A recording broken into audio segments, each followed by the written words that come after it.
we are going to get started with our final press conference of the festival. I'm very happy to say that we have several actors with us. First, in the role of Afonso de Portago, I'm Gabriel Leone.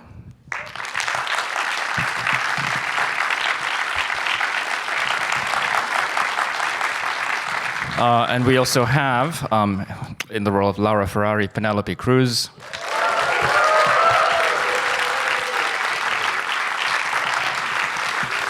It's Enzo Ferrari, Adam Driver.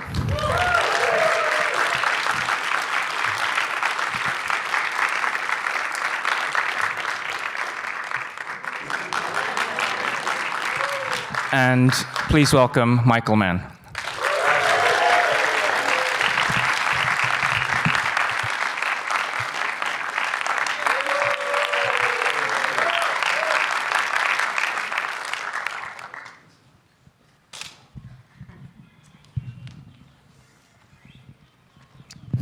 Thank you to all of you for being with us this morning. I thought I would start with just asking Michael to say a little bit about the origins of the project. I know it's been decades in the, if not in the making, in the thinking. Right. And when did you first think about making a film about Ferrari? We started with Sidney Pollack, myself, and Troy Kennedy Martin, who wrote this, I think, brilliant screenplay. Began it together. I'd known Troy for quite a while beforehand. He wrote some television, Italian Job. He's a terrific guy. And so it began at that point. What was so interesting to me about it was the compression of all the dynamics of these tempestuous lives in 3 months.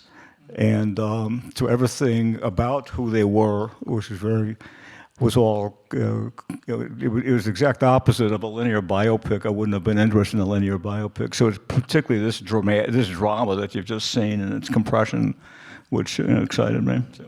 So in the original screenplay, it was this compressed time period. This 3-month period was what the original screenplay was about.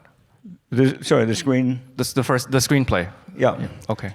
It's based on a book, but it takes a section of the book, and then it evolves way beyond the book. I've known Piero Ferrari for about 25 years. Spent a lot of time, come to know a lot about Lara, about Lena Lardi, her niece, everything about life and Modena, and to try to get as acculturated into everything Modenese as possible.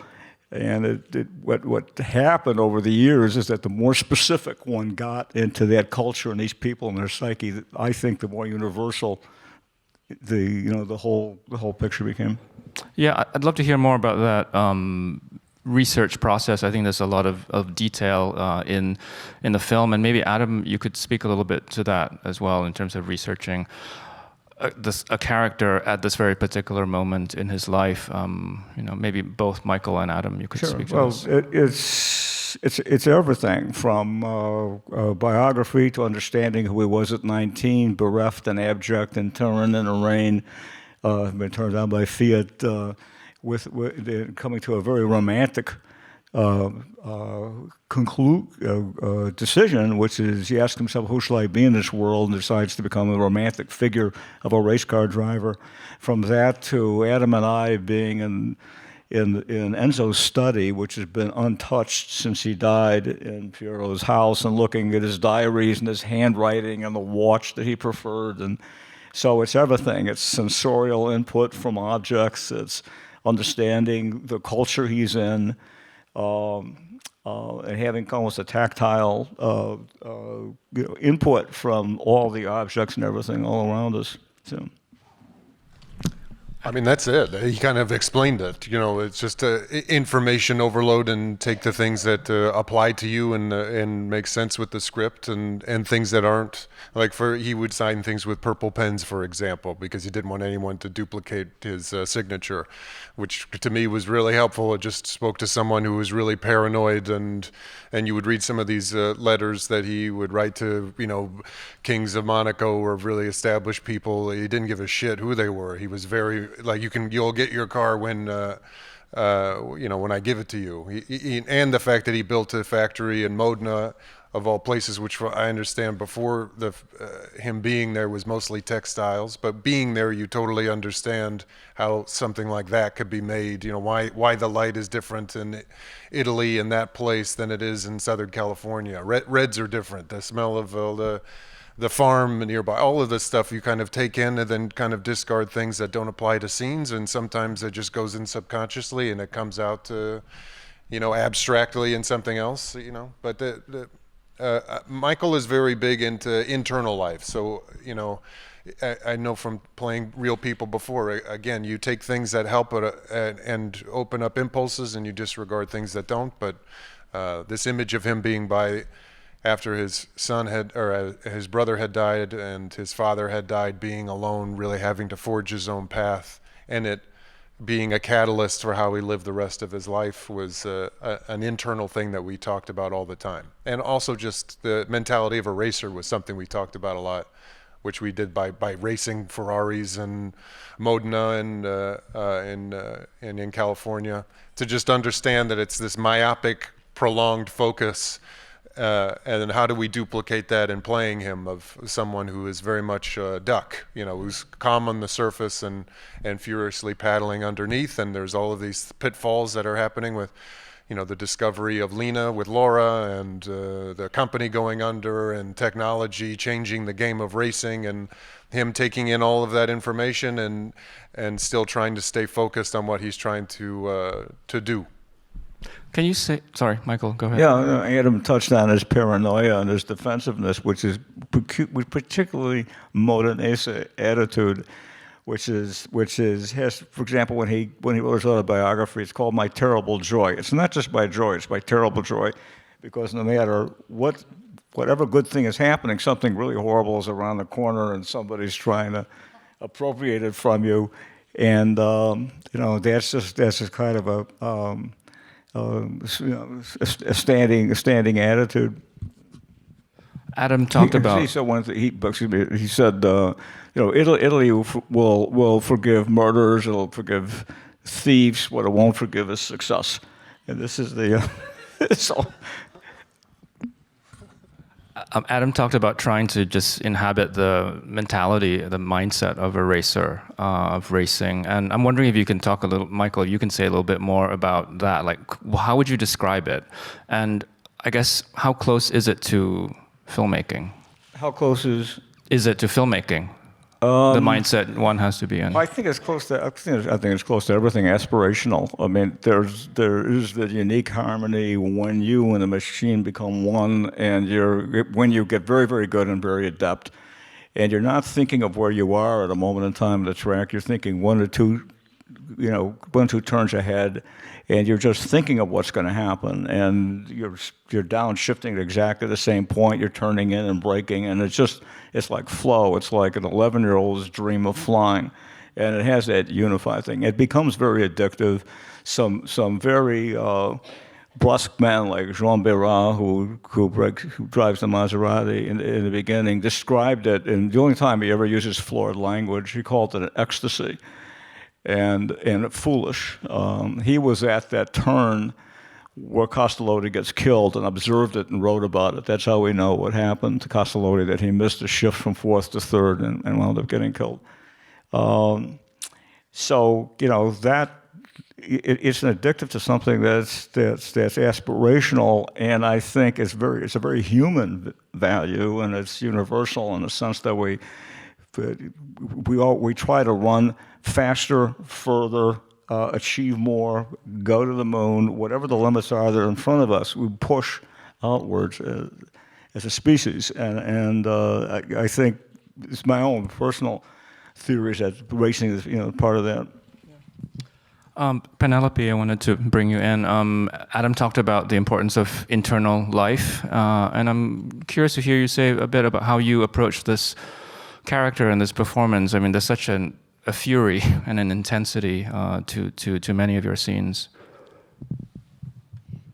So for me, it's very important to have that time. It's even more important than the time when you're shooting, to have real time. Sometimes it's by yourself, doing that investigation of getting close, getting to really understand who that being is.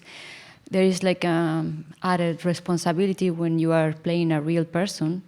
And the world didn't know a lot about Laura Ferrari, but I was very lucky having Michael introducing me to a lot of people that really knew her and really knew Enzo.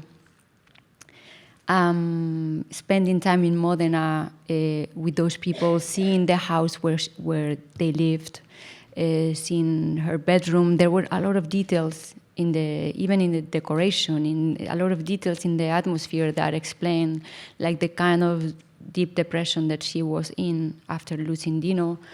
I was very lucky to be introduced to the doctor that she and Enzo shared, and he got really close to them. He was one of their best friends. So I think Enzo was a big hypochondriac, and he would need to see the doctor at least twice a week, and also became very good friends. But this doctor gave me very crucial information and shared with me some love letters.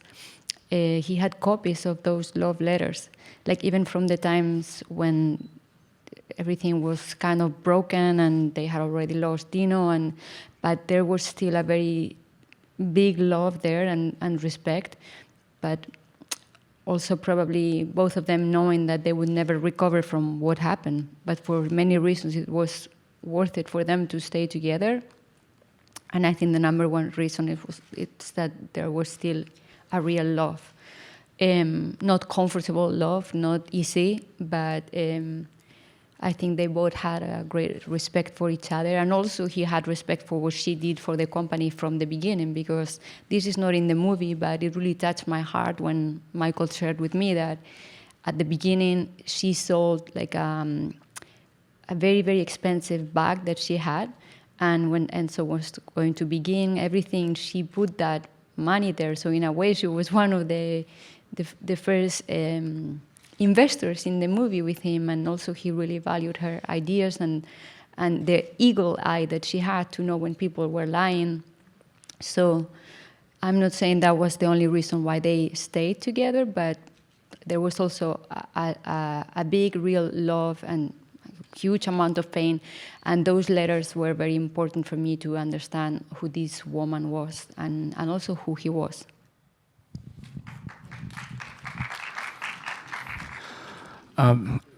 Gabrielle, I wanted to bring you into this. I assume that of everyone on stage, you did the most driving, right? And race. Definitely. Sorry. Sorry. Yes. Can you tell us about that experience? Actually, maybe, I don't know, maybe Michael, you should talk about the cars first. Please. Just making the cars for the film, recreating these cars, and also, I guess I'm curious about how dangerous it actually felt for the actors to operate them. Well, everybody. I mean, I wanted everybody to have an experience of driving these cars on a racetrack, and so everybody went to, unless they did it before, like Patrick Dempsey, who's had a couple of podium finishes at Le Mans and drives professionally. Everybody had race car driving 101 and drove these cars on a track that we had in Modena, as well as Adam and I spending some time in Southern California doing the same thing. And the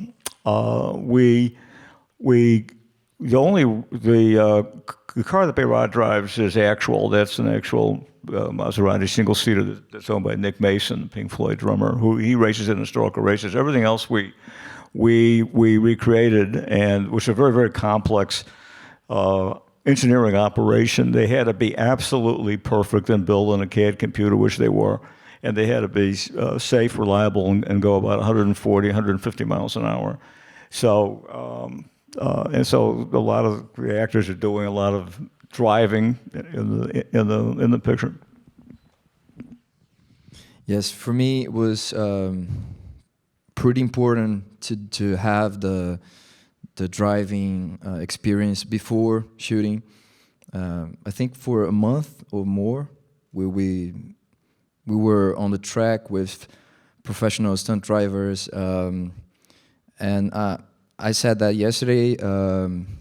When I learned how to drive, I think it's the same for anyone. You learn to drive, how to drive defensively, to drive on the city with lights and at least trying to respect the others. And when you are racing, you're on a racetrack, you have a different mindset. So for me, having the opportunity to experience that was crucial for the character, because the protagonist wasn't that much skilled driving. He was a sportman. He did all the kinds of sport you can imagine. He went to the Olympics with the Spanish team for bobsled, I think for the first time, and the Winter's Olympic, and he was like a guy that loved more than anything. He loved adrenaline, and I do think that's why he entered the Formula One world. That's why he bought a Ferrari. That's why he went to see Ferrari and asked to drive for him. So for me, it was really, really important to have the experience on the track, driving, really driving those cars and changing this mindset from driving defensively, of course, with all the support of the stunts, but just feeling more what a racing driver feels when you are on the track, when you're a little bit closer to danger. So yeah, it was I think was the most important thing for the character. Adam, you also did some racing as pre-production, and we did in Modena, then in Southern California. Then when they built the chassis of the cars that we're going to use, it was like an open wheel single seater. They didn't put the body on it yet. It was just the chassis where the cameras were going to connect. We drove that on it was like an abandoned airstrip in Modena and you can really feel how dangerous they are, obviously, versus a contemporary Ferrari. I think the goal was to get thrown from the car because that was considered more safe than to be locked in this, moving coffin. I'm just making up shit to say. What now? That was. I should say that. Which he does all the time. But which movie is this for? And you also they didn't have seat belts, so I wanted to say that not out of like a negligence. It just wasn't part of the culture. It was really an afterthought. There was a theory that you were better off being thrown from the car. Ferrari refers to two of his friends who got killed on the same day, Campari and Bozzacchini. In fact, the mausoleum we shoot is the actual family's mausoleum. That's the real place. And right 100 feet down the road out of the graves are the mausoleums for Campari and Bozzacchini, who were both killed. So the idea was you'd rather be thrown from the car than dragged by the car. So that's why they didn't wear seatbelts. But what Adam's touching on is a real kind of something anachronistic to us, which is why did people fight to get a seat in a Ferrari when the mortality rate was so high? The spring team that we see assembled, half of them were dead by the end of 1958. Peter Collins died in 58, so did Mike Hawthorne. There was another driver named Musa who also was killed in 58. And as that's that racing, the racer mentality is so important to understand that about Enzo, and what drives him. He articulates in the second Cavallino scene. It'll never happen to me. It happens to my friend. I'm going to give up driving on Sunday, back of the car by the next weekend. And there's a critical understanding to that, which is why we shot the black and white footage So we wanted to establish that Enzo is a racer and a race car driver mentality. He's not a businessman with a manufacturing company. So And also, I guess, to explain how he's again, we were talking about a lot is being pre-psychology, that why he's come up with his own kind of coping mechanism to deal with all of that danger and still proceed. You know, how he feels he needs to by building a wall to stop. Just not get it in his own way from going as fast as he wanted to go. His self-made coping mechanism. Sorry. No, I was just going to say, and Laura is as much a part of this life as Enzo is. In going into the background of Laura and her biography, she was known as La Donna Buffa, the card, when Enzo met her she was singing in cabarets in the 1920s in Turin, and as he writes in his autobiography, he fell head over heels in love with her, and this vivacious woman. And they built this together. She pawned some of, this is all backstory, but it's important to all of us on the stage here. She pawned wedding gifts that he gave her to help buy the components to build the first car, because they got an order and a 10% deposit and didn't have the money to actually build the car. And then within 6 races, that first car won a Grand Prix, and then they won the World Championship within 5 years. So I'm just going to ask one more, and then we'll open it up to the audience. I was wondering if you could speak, Michael, and also the actors, to what you see as the significance of the opera scene in the film. I was watching your Venice press conference, and you described the film a couple of times as operatic. So I'm curious about what that means to you, and also the use of the opera. Well, the opera scene for me, there's 2 scenes in the film that bring back a really important backstory and colliding into the present tense of the film. The second one is we refer to as scene 170. It's when Enzo and Laura get into this argument, and we realize his self-recrimination. The great engineer. Okay, that scene. The first one is the opera scene, and it was what I loved about that scene is that the whole sequence is that it dimensionalizes these people, including Adalgisa, her son, Enzo's older brother, going off to war and never coming back. Enzo's brother and father died in the same year. And Lara recalling when they were young and living in a one-room apartment and with Dino, the charisma, the joy of life, and so expressed. Lena Lardy, with the moment she tells him in the bombed out ruins of the factory in 1945 that she's pregnant, but larger than that, opera is in the blood, the lifeblood of Modena. Pavarotti is from Modena. The Storky is the actual Storky. It really is next door. You really can hear the opera through the walls into the Ferrari house. That really is the Ferrari house next door. The Comunale, which is right around the corner, is where Pavarotti began. And Modena had 2 football teams, 2 race car manufacturers, and 2 opera companies.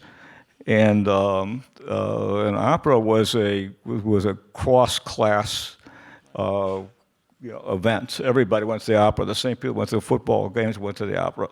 And if a tenor missed a note, he heard about it from the audience.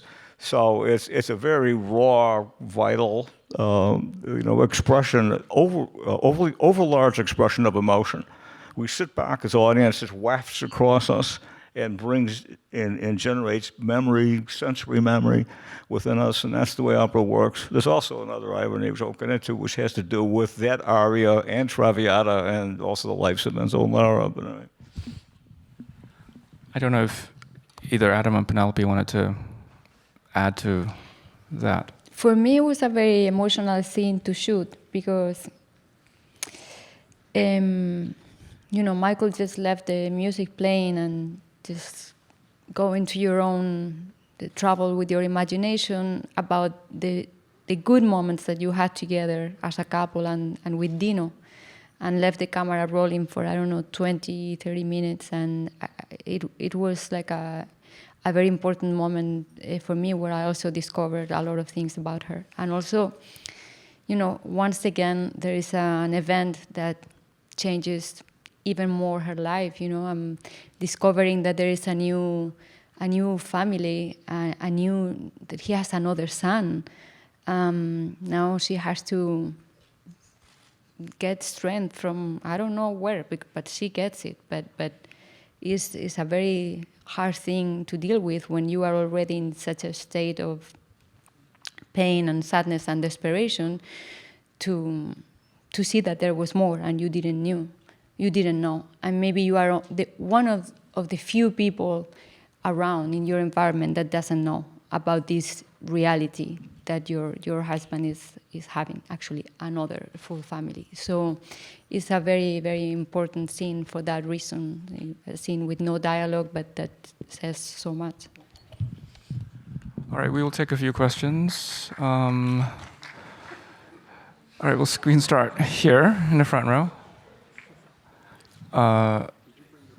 Microphones, yeah, thanks. Good morning. Thank you guys for coming. Michael, I wanted to ask you that your characters are typically very methodical and have to go through a lot of information to find their way through chaos to get what they want. And I was wondering, when you're dealing with production and all the factors of doing that, do you have any axioms or sayings to help you through that? I guess the question is about your methodical characters, and about whether you have any sort of axioms or that you use to get through production. Well, if every one of us, his ambitions are all complex, and if you're directing a film about a character, I truly believe you should, an actor coming into character, they dedicate themselves to believing they are that person, and that begins with being able to do what that character does for real in life.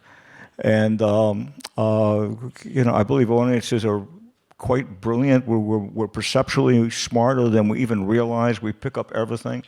And if something isn't complete, it lacks a truth-telling style, if you like, or a vibe, audiences know it. They then are removed from being in the film, and now they're just observing it. And I want audiences not as observers. I want them engaged, just like I want to be engaged.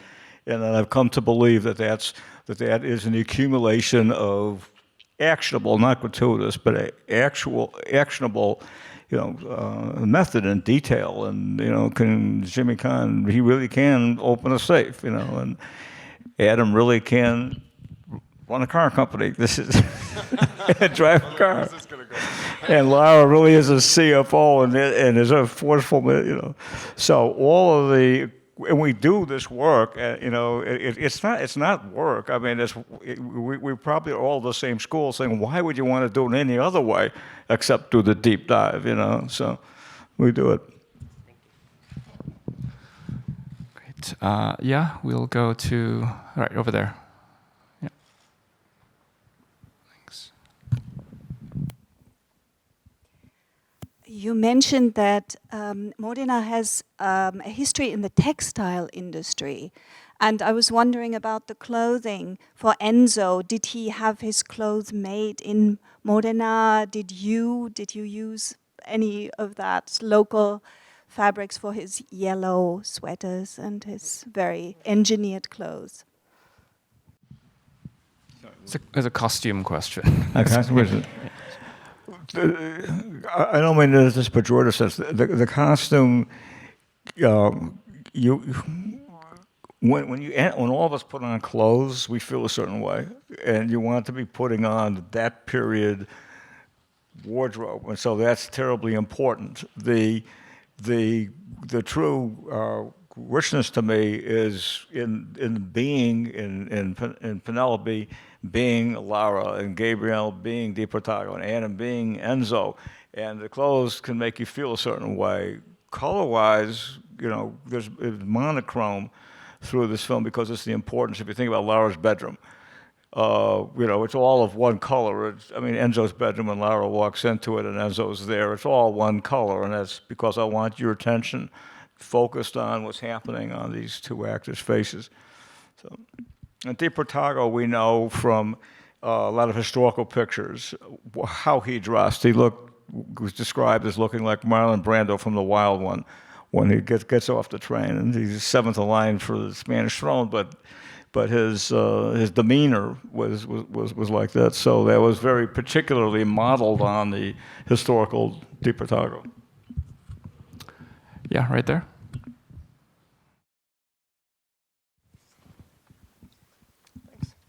Hi, I wanted to ask about Laura's character, specifically the kind of power that she has towards the end. I mean, in a lot of your films, there's this kind of tragic relationship to time. I mean, this time is luck.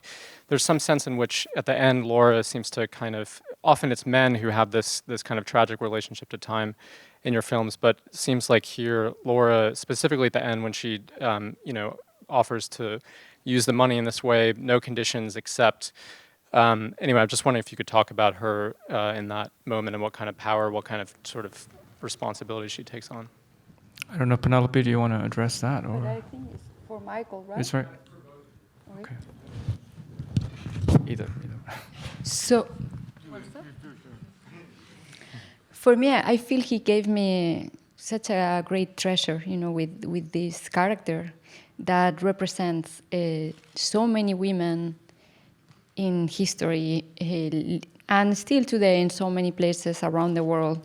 Is not a minority of women that still are constantly invalidated about what they do and work from the shadows and hiding. And in this case, Laura has a husband that loves her and respects her, even if they're hating each other and almost like literally killing each other, like the first scene in the movie, the presentation of my character. But as I said before, there is a love there is a respect, there is a history, and he really considers her part of this company. Not as trying to be kind to her, no, it's that he thinks she is important for her to have a voice, to have her eye, to keep watching, to have her watching everybody. There are a lot of things. I mean, she was even more involved than what we see here. In some of the books, I found out that she would sleep next to the tires in the races so that nobody would damage them or steal them. And I feel like, oh, I wish we had that here. But even if the scene is not here, Michael has found a way to transmit all of that, like the heavy weight, the importance that she had in this company, when that for a woman in those years in a place like Italy was like science fiction. So this could have gone in many directions, no? To tell this story about them. And she could have been just a woman that is very sad, very depressed, they lost a kid, they hate each other, but they love each other. But it's so much more than that. I think he really wrote and directed in a way that became a beautiful homage to all the women that continue to live in the shadow, you know, of men, and not just of men in general, of our society. And I don't know, I thought it was that when I read it, but then I would see in the set every day with some of his directions that this was really important for Michael to accomplish that. And then I felt so blessed and so lucky that I could have in my hands a character that represents that and that really can be an homage to all those women.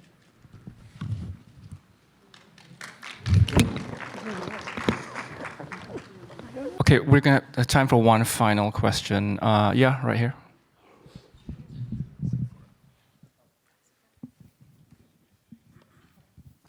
Hi. Just to piggyback off of what you were talking about with Mr. Mann's direction, how much time do you commit any time to doing rehearsals and And if you do, how much of what you have planned in rehearsal changes to on set? And I guess for Adam and for everyone else on stage too, when you're actually on set, you know, like, do you feel like that something has changed because you're actually in the clothes, you're on the set, as opposed to maybe sitting at a round table or in a studio or something?